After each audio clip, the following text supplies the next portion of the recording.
Hello, rebellious gardeners. My name is Bonnie, and I am the president of the Amazing Gals Guide to the Galaxy Women's History Library. And I also happen to have a slight obsession with growing and saving seeds to go along with my other obsessions of puppies and women's of history. This is our third class on learning how to grow. If you missed the last two classes, they've been recorded and are available on the Gals Guide website as well as our YouTube channel. No. So first up is potting up. So you've planted your seeds and they've begun to sprout. Eventually, your plants will need to either be moved into larger containers or planted outside. There are a few different signs to tell when your plants are ready to size up. If the roots are sticking out of the bottom of your containers, it's time to pot up. When moving your plants to their new containers, make sure they are not root bound, just kind of like this one in the middle, where the roots kind of like take the shape of the container. If they are, you can just kind of massage them a bit to break up the root ball. Um, for your plants that need a longer growing period, like peppers and tomatoes, you can pot them up as soon as they get their second set of leaves. Let's see here. And I've got some examples here. Um, their first set of leaves, plants' first set of leaves are kind of like their little training wheels. And they usually look a little different from all the other leaves that'll grow. So this first one's a tomato plant, and those bottom two leaves are those first two leaves that sprouted, and they look different than the top ones. The next one on the top is a bean, and that one will kind of look like the seed pod, and then it'll grow the big leaves. And the other one on the top is, I'm pretty sure it's a pepper. It's not a pepper, it's a basil. But they'll get little leaves, and then their second set of leaves will look a little different. And then all of your brassicas, which are will be your radishes, cauliflower, um, Brussels sprouts, broccoli, bok choy, they will all look like little clovers because they're all from the same little plant family. So like if you're growing this, it doesn't look like a broccoli plant, but they all look like those little clover leaves. Um, And then as the plant's growing, those first set of leaves may fall off. And if that happens, it's okay. Like that's a natural thing that can happen. When you do pot up, you want to use a potting mix. This usually has a few nutrients in it and it's a chunkier consistency. There may be even like some mulch chunks in there. You want to put them in containers that are larger in both height and width. You can up pot as often as you like, but the more often you move plants, the more you may lose some in the process. I always recommend starting extra seeds to account for maybe losing some plants through up potting or transplanting out in the garden or getting lost to critters. Starting your seeds in smaller containers saves you space, and that's why most people start in the little, like 1x2 cell packs. But if you so that way you're making room for if some of those plants don't make it. Like if only 3 out of those 6 seeds in that seed pack sprout, you can up pot them into 3 pots instead of having 6 pots and only 3 of them have sprouted. Then you've got like more wasted space. But if you really wanted to, you could start your tomato in the 5-gallon bucket that you're going to have it outside. Like there's nothing stopping you from doing that. You just may have an extra 5-gallon bucket that doesn't have a tomato that's sprouted. Fertilizer. Your plant babies have sprouted and they have enough nutrients in the seed to last them for about 2 weeks or so. Um, After that, you might want to consider using some mild fertilizer. I recommend using a water soluble fertilizer that has a low NP and K. The NP and K are all the fertilizers will have a set of 3 numbers on them, and this stands for nitrogen, phosphorus, and potassium. And your plant starts will not need very much. I would recommend finding one where the three numbers are already low and close to the same amount.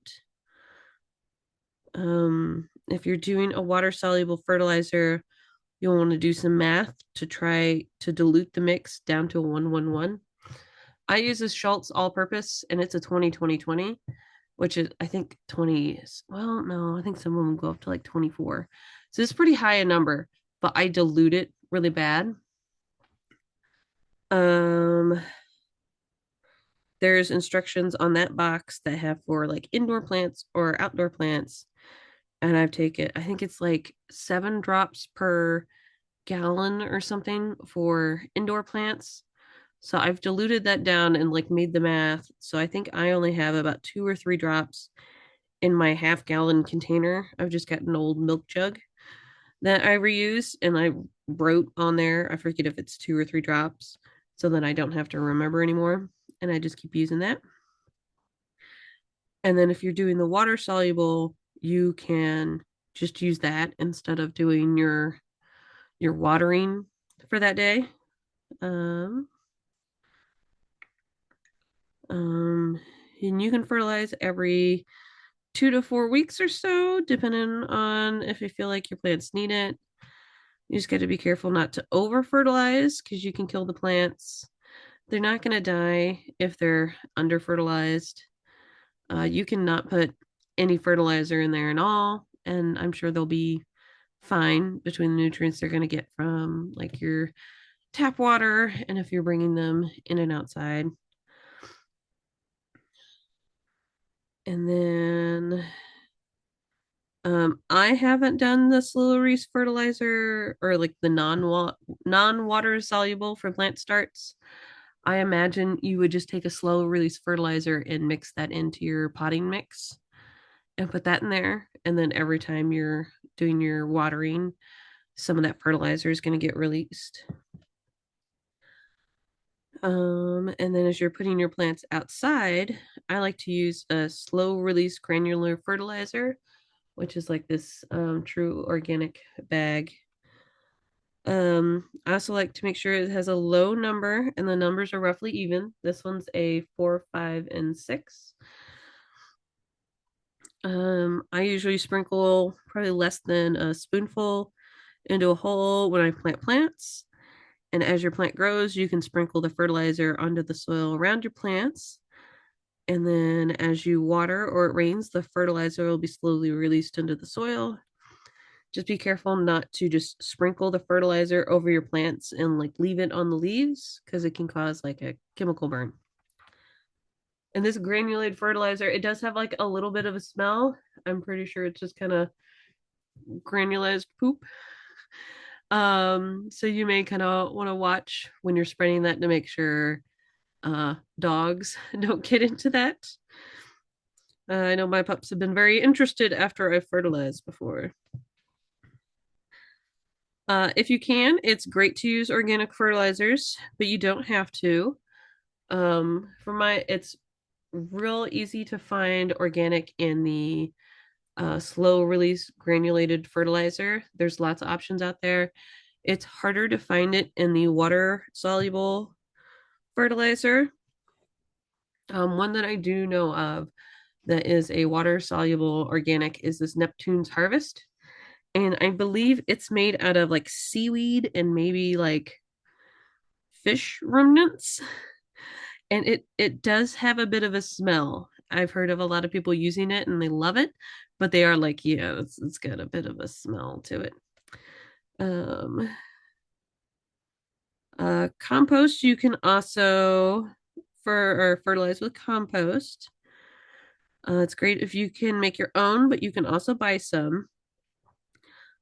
Some compost bought from farms or in stores may not be fully done breaking down, which can hurt your plants. So you'll want to be careful.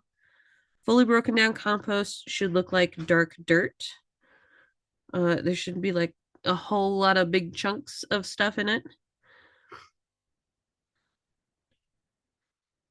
You can fertilize your plants with compost by either mixing the compost into your garden before planting, adding some into the hole when planting, or side dressing, which is adding some compost to the soil next to your plant as it grows, or by making compost tea, which is where you take some compost and you put it into like a mesh bag, and you'll put that bag with the compost into like a 5 gallon bucket and let it sit for like 12 or 24 hours, and then you take that bag out and you can use that water to water your garden. And then this other one, this is the like the Miracle Grow whatever. And this one was hard to find. It wasn't on the front. This one's a 24/8/16. So that one's not really like a balanced one. And I've not really used that for anything besides like flowers or something. Like growing up, my mom and I would do that when we would plant flowers for the first time for the year. We'd give them a Miracle Grow beating. It's good to have them where they're balanced. One is let's see, the nitrogen, it'll boost the leaves growing. I forget, one of them will like be more for like roots, and I forget what the other one's for. um but you don't want them to give them too much nitrogen and they only grow leaves and not any fruit, so it's good to just have it as balanced as you can. Okay. Oop. Did I may have mixed up these slides. Maybe? No. Um, Succession planting. There may be some plants that you may want to have a continuous harvest. One of the ways to do this is succession planting, which one of these days I will be able to say correctly. Some plants will keep fruiting until the frost, like peppers and tomatoes, but some, like lettuce or radishes, you harvest once. So instead of starting again from seed after you've harvested, you can plan to start new seeds every 2 or 4 weeks, or how often you want to eat fresh radishes. Plants also react to how often they're harvested. To get a better harvest, it's best to harvest your pea pods, even if there's only 3 peas on there. This is because the plant will then be like triggered to produce more. The plant's like whole mission is to make seeds because it wants to reproduce.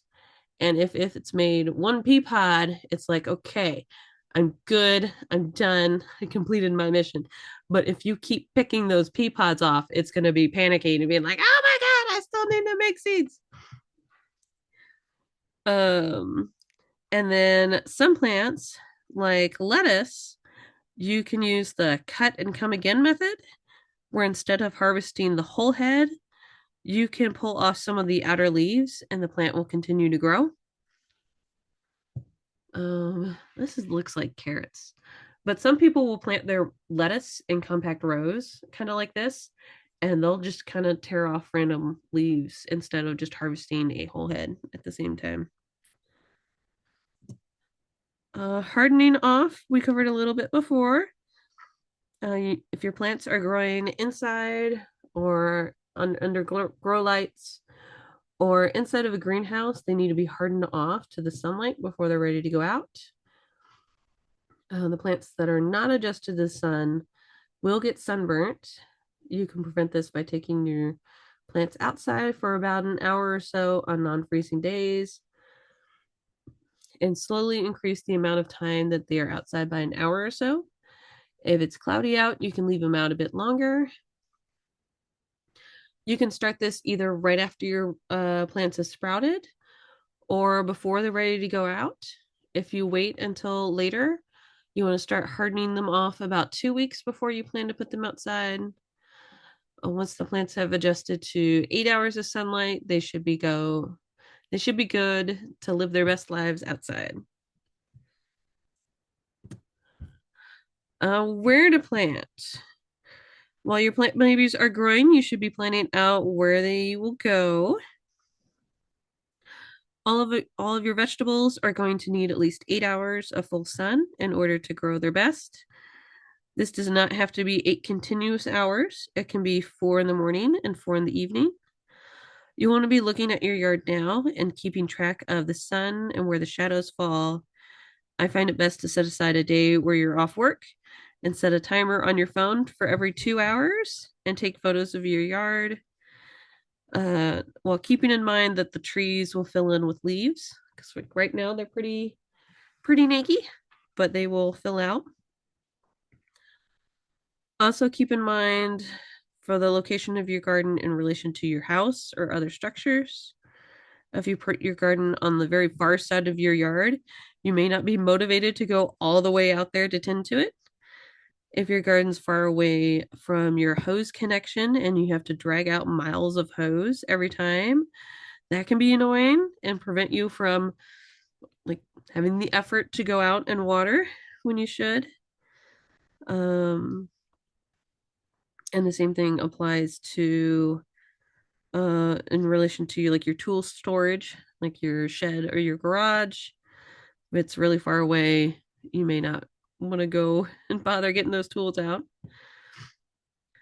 Square foot gardening seems like a good beginner method if anyone's heard of that. But I would not worry about companion gardening right now.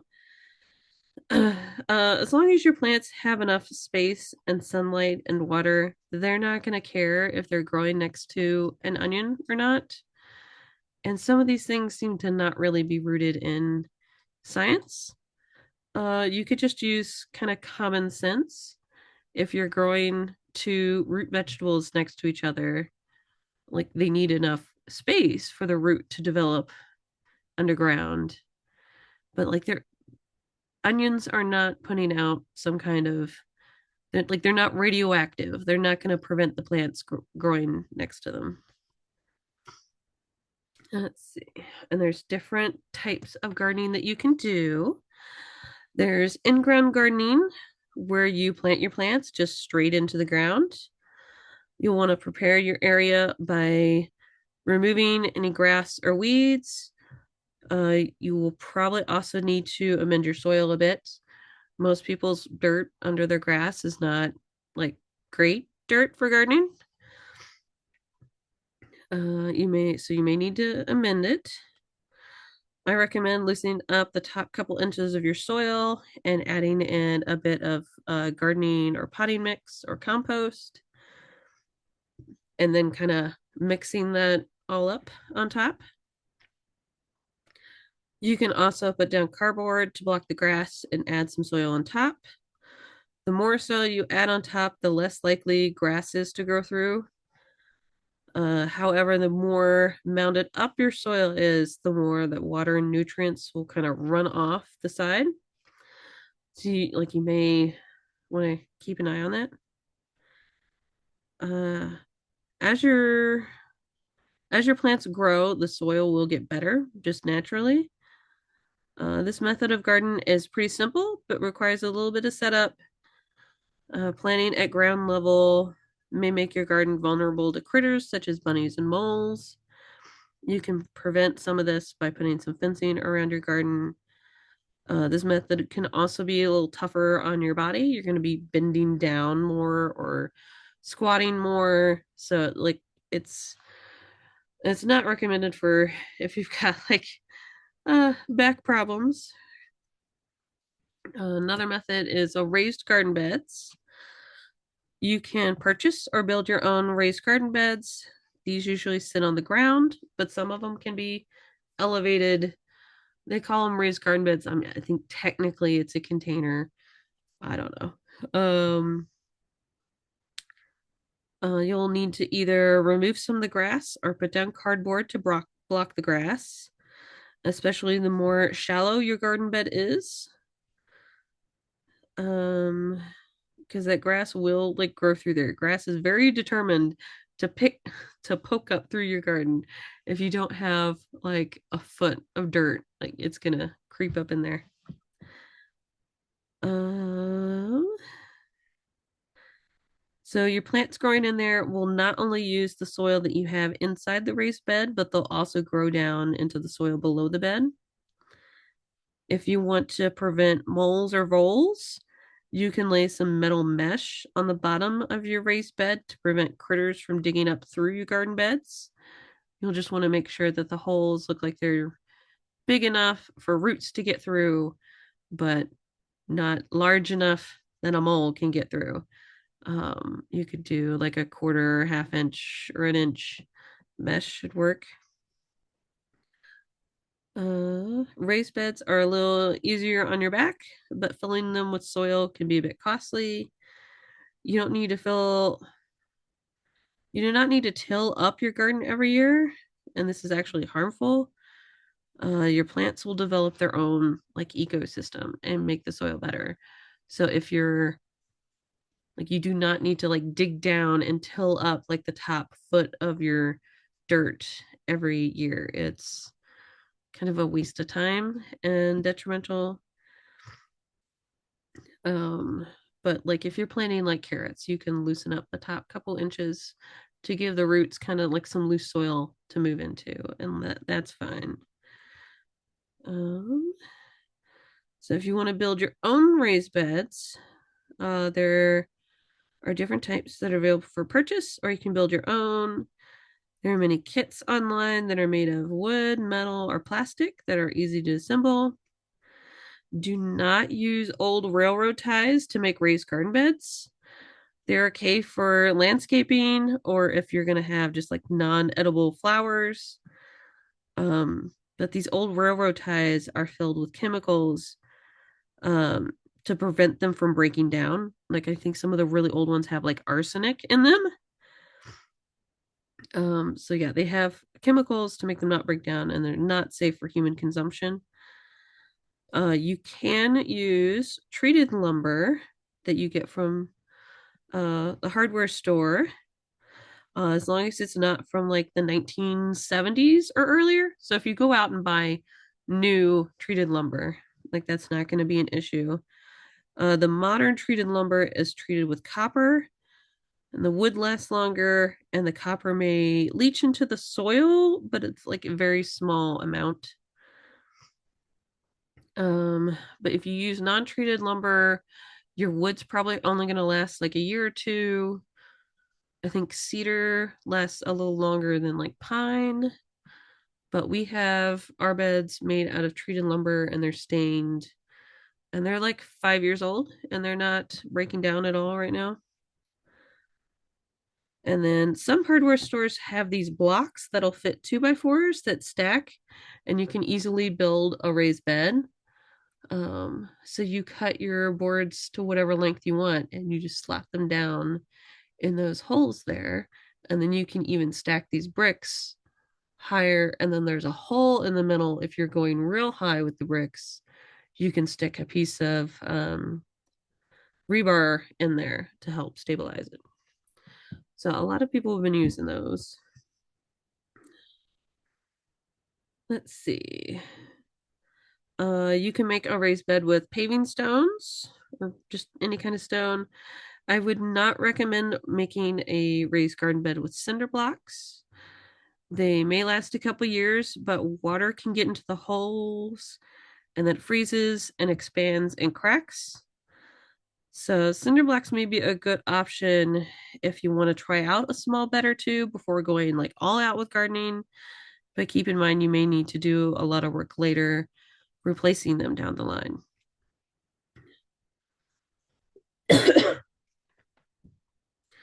With the in-ground and raised bed garden beds, I would not recommend making them any wider than 4 feet. Otherwise, it's hard to access your plants because like you don't want them to be any further away than arm's reach for you to be able to harvest them or weed.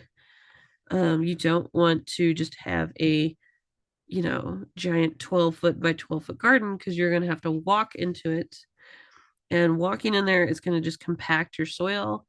And your plants really want like a little bit of like air in their dirt to be able to have like free room to spread their roots and just have some like just air in the soil.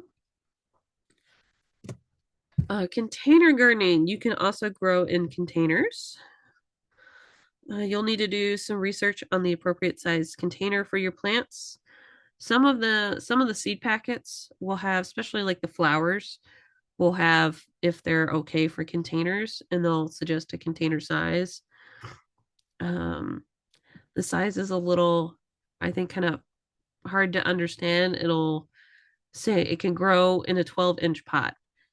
And it's like, what does that mean? Height or width or what? Like it's a little, it can be a little confusing. Um, some plants like lettuce, spinach, and radishes have shallow roots and can grow in containers that are about 6 inches deep. Tomatoes need 5 gallons or more. You can find containers to grow in anywhere. There are traditional gardening pots. Make sure that they have drainage holes. Putting rocks at the bottom is not going to work. That water is just going to sit there and be gross.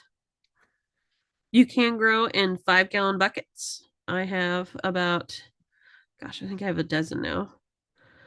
You need to drill drainage holes in the bottom, and it's best to make sure that they are food grade plastic if you can. You can purchase these online. My first set, I got a 10 pack of white food grade plastic ones from, I think, Home Depot back in the day. And I got like 10 for $60 or something like that. Um, Many local restaurants will give away or sell some of the containers too. I've gotten 2 containers from Portillo's down there by IKEA.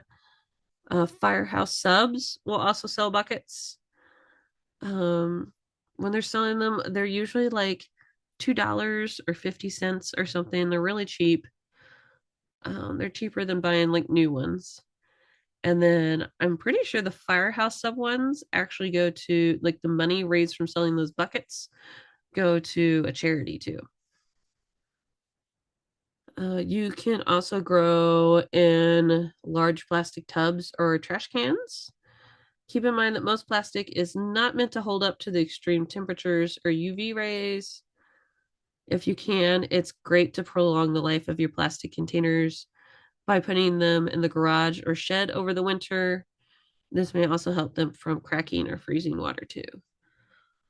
This first picture, I've got these, a mixture of containers. I've got little black nursery containers that I've bought. These giant black tubs I got at like Menards, I think, and I just drilled holes in the bottom. And I have fabric growing pots. The fabric pots are pretty cool because they will not get root bound in the fabric for some reason. As the roots get towards the wall of the fabric, they just kind of like they self prune, like they try to grow through the fabric and then they can't, and then they just stop instead of just curving around inside the pot. And then we've got some 5 gallon containers. There's all kinds of cool things online where people have built almost like raised garden beds with the 5 gallon containers. They've built like 2x4 structures to hold like a dozen of these pots in like a tiered setup. And then this other one, this is a green stalk. I've got a couple of these. They're really cool, but they're pretty expensive. And you can get wheels or spinning base on the bottom, and each pocket can hold a plant or two, depending on which plant. And there's a little system that goes through the middle that if water comes in through the top, it gets distributed all the way down there. Um, Dollar General has little stackable pots they're more shallow than the green stock. And a lot of people have been using them, and they've been great for like lettuce and herbs because they're only like 4 or 6 inches deep. Um, but those ones, they're not quite as stable for stacking. So I've seen some people drilling a hole through the middle and then putting a rebarb bar in there to help stabilize them because they can blow over, which would stink if you're in the middle of your growing season and your little garden tower falls over. Um, you can grow in metal animal food and water containers. Just make sure that there's drainage holes.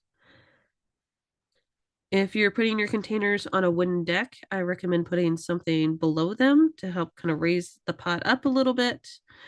You may end up leaving a stain where your pot was, or the spot under your pot may start to kind of rot and break down because that moisture is draining out of your pot and then just sitting there and not really going anywhere. It just gets absorbed into the wood and then it's not getting the sunlight to dry and it can be a little icky.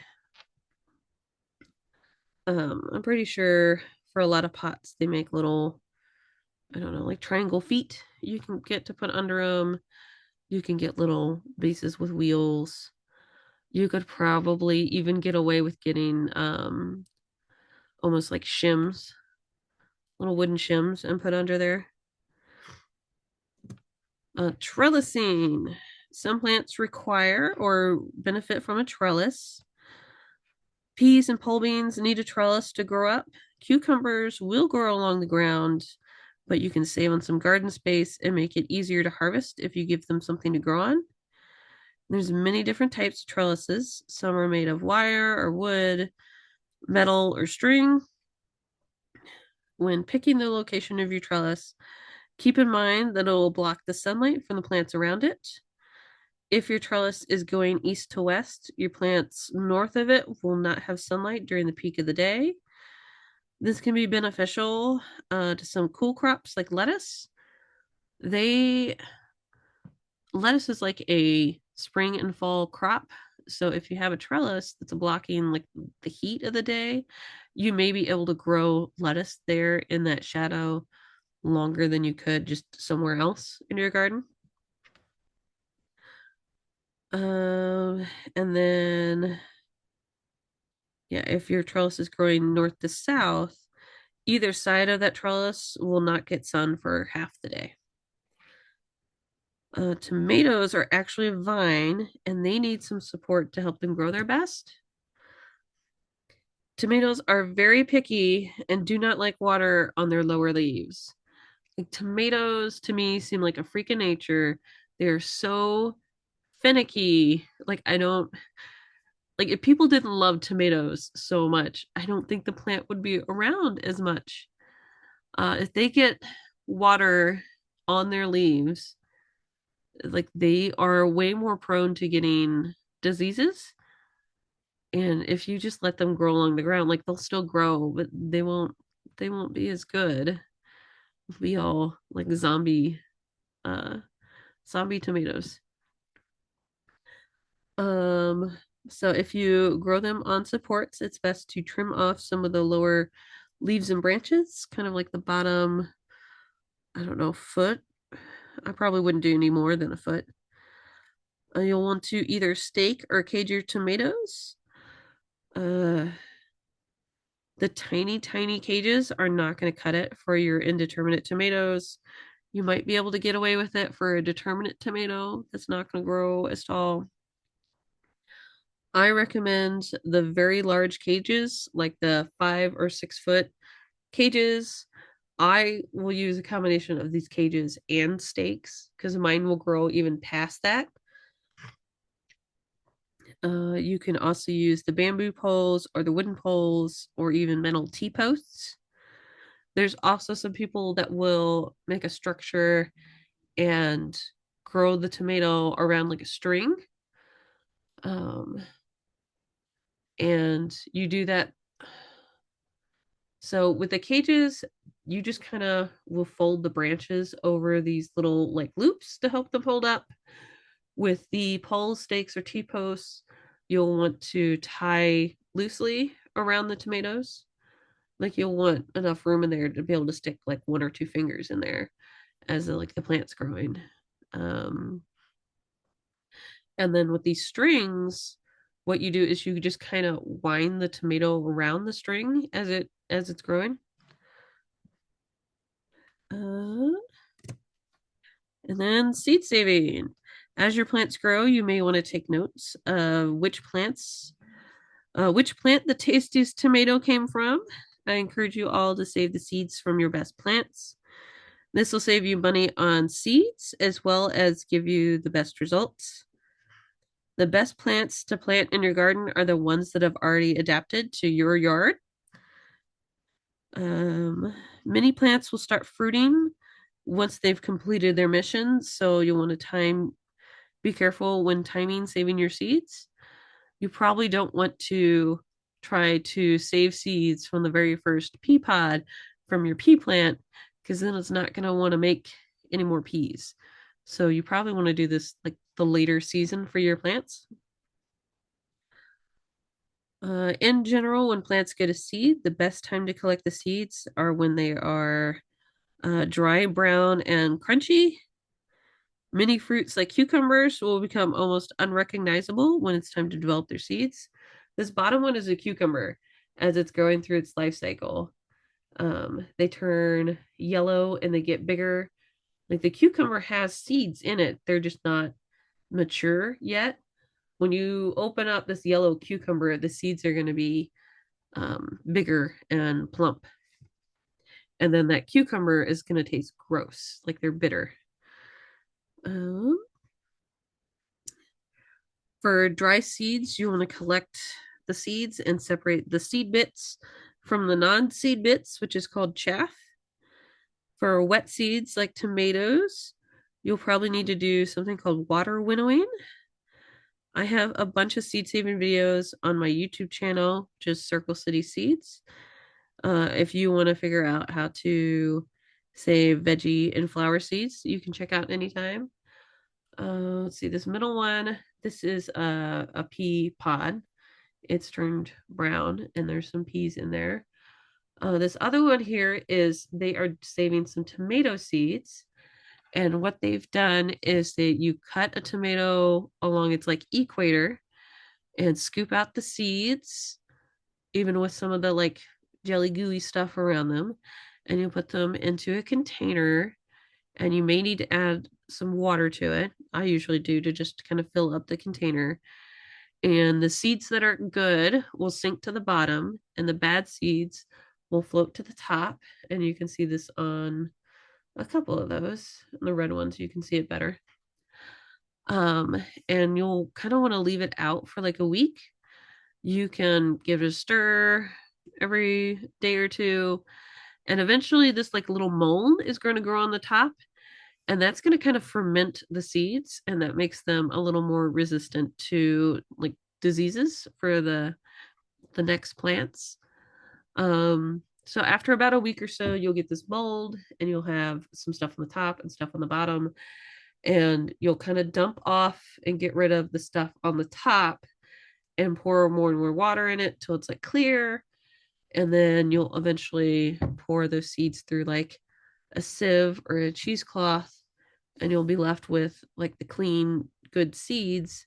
And you can put those on a um, a coffee filter or a plate, um, and kind of if you spread them out, you'll be the tomato seeds tend to want to like clump together. So if you don't want to plant like 5 tomato seeds all at once, you'll kind of want to spread them out. Uh, if you put them on a paper towel or napkin, they will more than likely get stuck to the paper towel napkin, which isn't necessarily a problem. You just leave that paper towel on it when you plant it, but it's just kind of messy. Um, but yeah, we don't have time to go through how to save all the seeds from all the plants. But if you guys had any particular ones in mind that you wanted to know how to save seeds, you can ask me and we can quickly go over those. But do not throw away your seeds at the end of the growing season. Your seeds will last for many years. The sell by date on the seed packet is required from seed companies to ensure that you're getting fresh seeds. It does not mean that your seeds go bad at the end of the year, so you don't want to throw those away.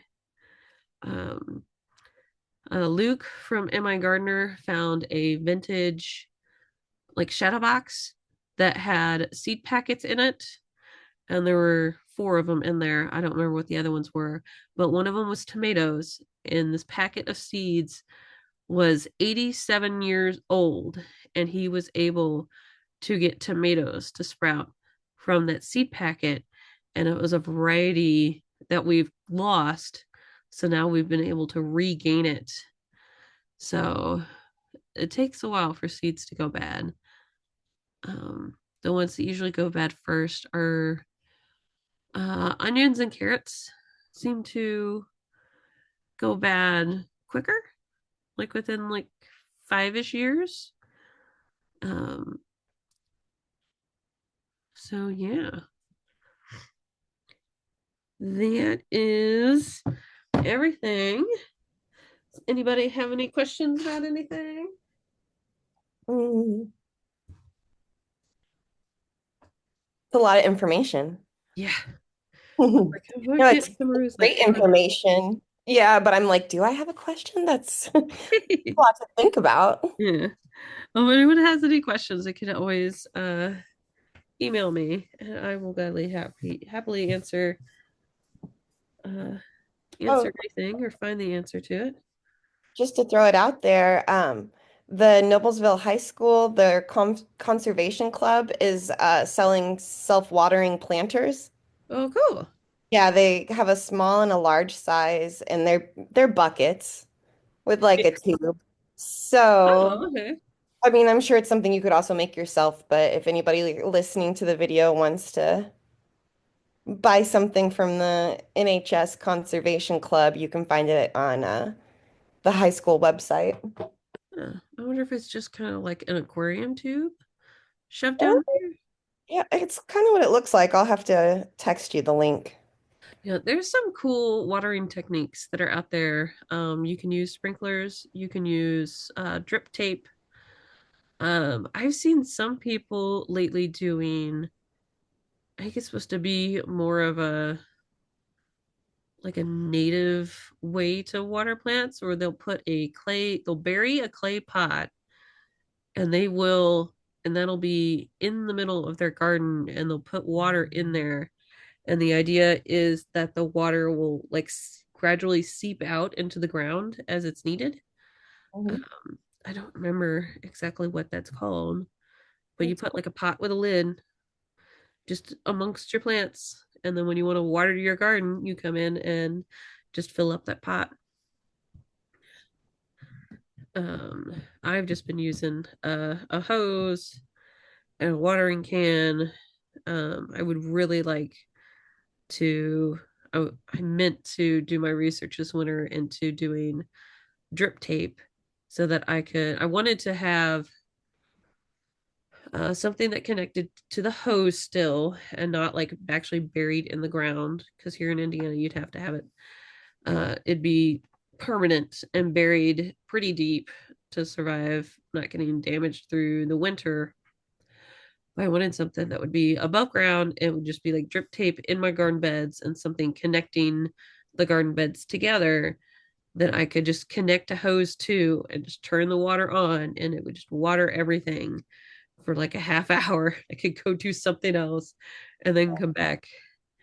But I have not had time to do that. If Yep. you end up having time, we can do part four, right? Yeah, we can always do something like we can do more seat saving in depth. I'm trying to think if we could do. I don't think there's like a whole lot for preparing for winter. Um, do planting garlic in the fall. We could go into more of um, pest and diseases and Yeah. weeding techniques. Um, You know, one thing that I've always had a hard time understanding is is the word prune, where you're maybe going to take off some leaves to try to grow others hardier and better. Like tomato plants, don't they always say take it off with the Y? I don't know. I yeah, never. tomatoes is like the big one that gets pruned. Not a whole lot of other stuff gets pruned. If you want to grow the ginormous pumpkins, you prune that down to just one stem, is how they get them ginormous. But yeah, tomatoes. There's some people that say to trim them. There's some people that say that don't. Um, I trim mine. I don't really. I'm not sure that I've ever tried to not trim them, at least intentionally. But yeah, it'll be kind of in the armpit of the tomato plant. I don't know if I can go back to that other thing. But yeah, your tomato will have kind of like one or two main growing stems, and it'll shoot off little leaves, and they'll be where each little branch is, there'll be like a little armpit. And sometimes it'll grow another branch kind of in the middle of that armpit, and you can trim off those suckers. And the theory is that they will grow like the rest of the plant that is remaining will grow hardier because you're trimming that off because that sucker will also it'll eventually grow a vine that'll like fruit from it. What is pretty cool is if you trim those suckers off and put them in like a little cup of water for like a week, they will start to grow roots and you can propagate tomato plants like that.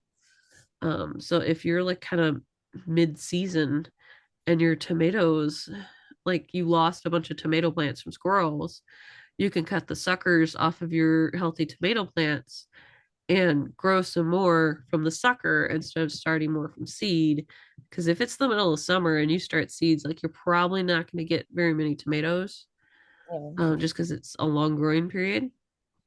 But yeah, those tomato plants, they got the little like hairs because it's a vine. All those little hairs are like potential roots. Hmm. Uh, Tomato plants are crazy. But yeah, they don't I would trim off the bottom leaves because when the rain splashes on the leaves, for some reason the plants are like, ew, and they'll be more prone to diseases. They don't like their lower leaves wet. I'm like, you are the pickiest plant.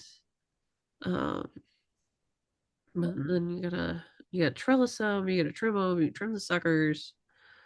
And I think that just goes to show how much people love tomatoes because I don't think they would be messing with all that for plants that they didn't enjoy to eat and grow. Yeah, for sure. Let's see, was saving the seeds of pepper plants. Most like your common green pepper, Mhm. if you leave it long enough, it will turn red because the green pepper is actually kind of like the immature version of the red pepper. Um, so if you want to save the seeds from the pepper, it's better to wait until it started to turn red.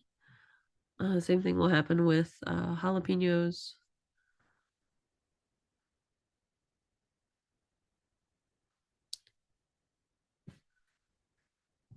Yep, yep.